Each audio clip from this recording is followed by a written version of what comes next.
Okay, ketones.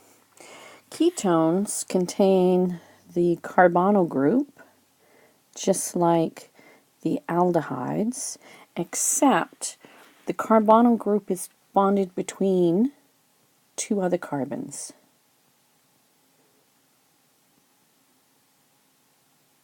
So the smallest ketone is 3 carbons long.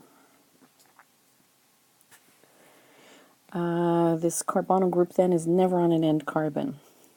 When you have the 2 smallest, so you've got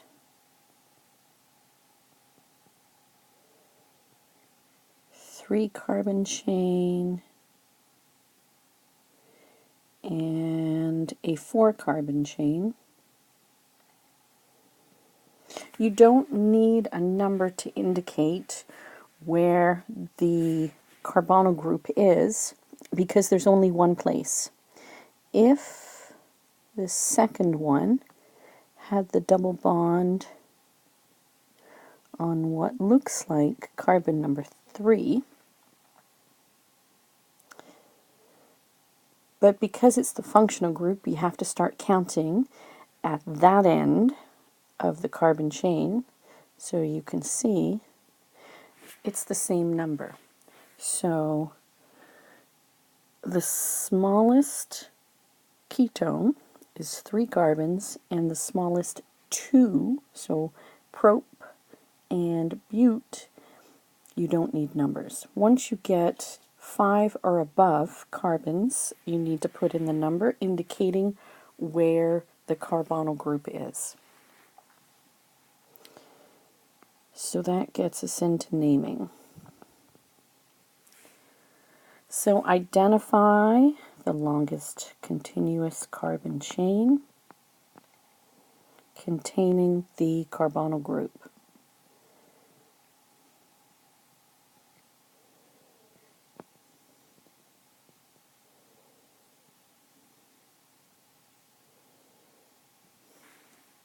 And that becomes your root. Drop the E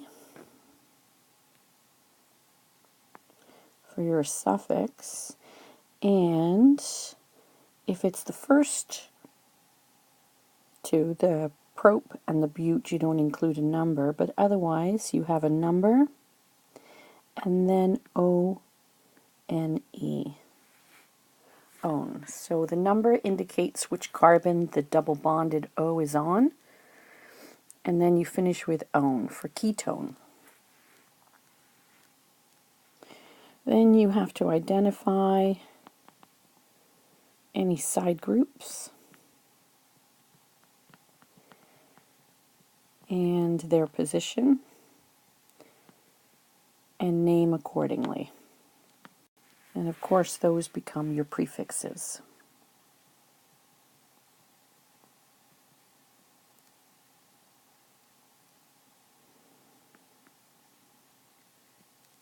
Okay, let's name these compounds. So let's take a look at this first compound. So we've got a ketone because this carbon has a C double bond O and it's connected to 2 carbons. So our longest continuous carbon chain is 3, 4, 5, or 4, 5. So either way you go, you've got 5 carbons in your longest carbon chain. So there's our parent. It's going to be pent. So we need to start numbering from the carbon closest to the C double bond O. So here we go, 1, 2, 3, 4, 5. So our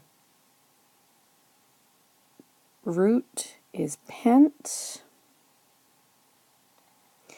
The ONE group is in carbon 2. This was pentan 2 own.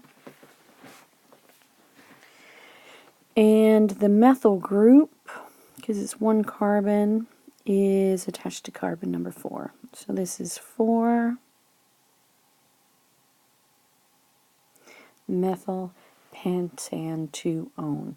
The old IUPAC way of naming this would be 4-methyl-2-pentanone.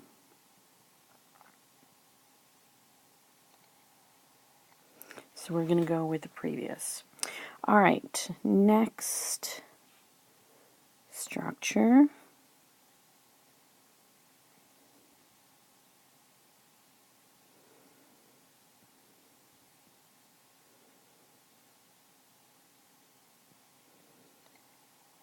All right, here we go.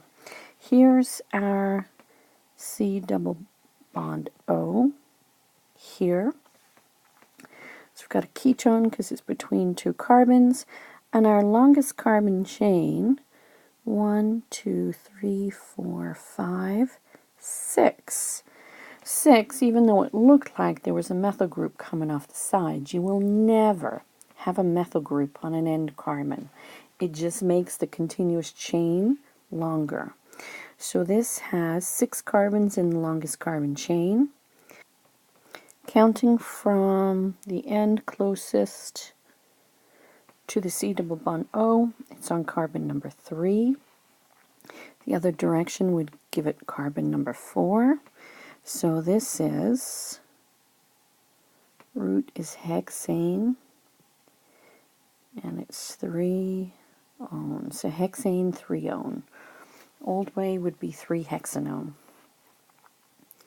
All right, let's look at the bottom diagram. So we've got a ketone, so let's find the longest carbon chain. This direction, 3, 4, 5, 6, 7.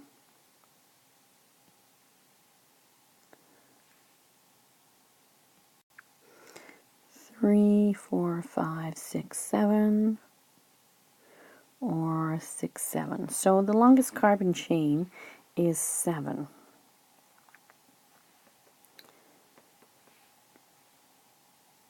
So that would make this heptanone,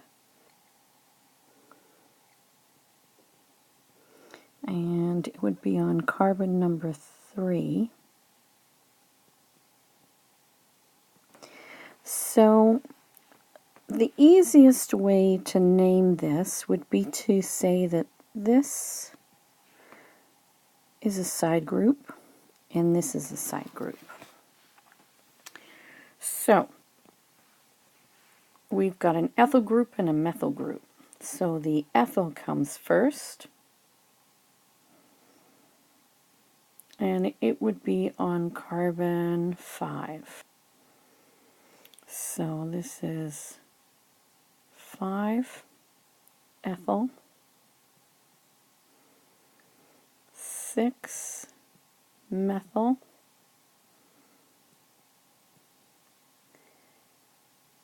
heptan, 3-one. Here, the drawing rules are going to be the same. You identify the longest carbon chain.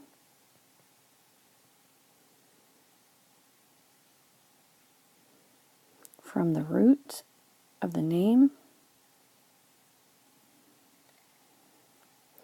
You identify location of the carbonyl group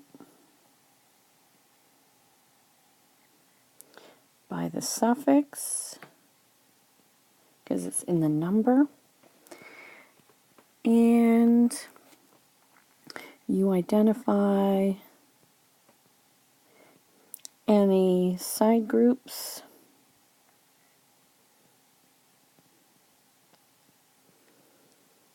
from the prefixes. Okay, so let's draw these two structures. Pentan 2-one. So this is telling us that it's 5 carbons long, and our carbonyl group is on carbon number 2.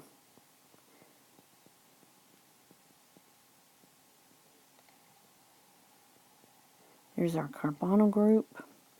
There's our bonds, and you fill them all in with hydrogens. So there's 2-pentanone. Now the next one says pentan-3-one. So our longest carbon chain is still 5, but the double bond O is on the third carbon.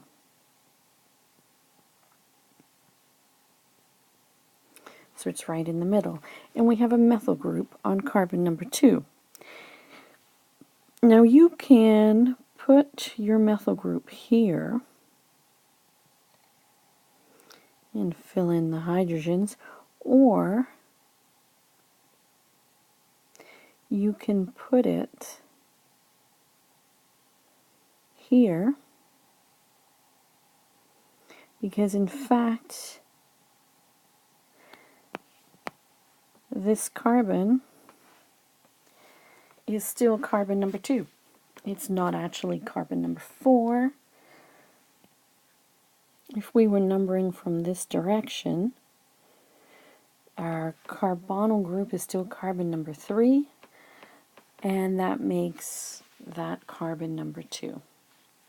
So this just tells you to be careful when you're naming from a drawing, because you could see this diagram and name it inappropriately if you forget to try the numbers from either direction.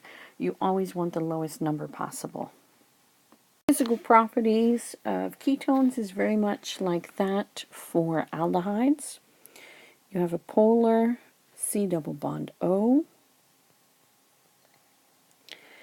That's a polar covalent bond. So our boiling points are higher than alkanes of the same carbon length, but lower than the alcohols of the same carbon length. And that's because we've got London dispersion forces and dipole-dipole. So no hydrogen bonding. However, the carbonyl group can accept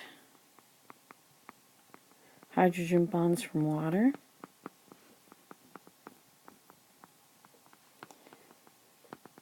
So small ones are soluble.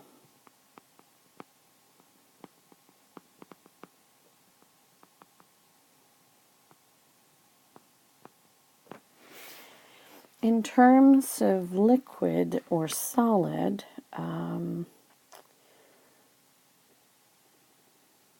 ketones are either liquids or waxy solids, but the solids don't really start until you're about 15 carbons and up, and that's the same for aldehydes.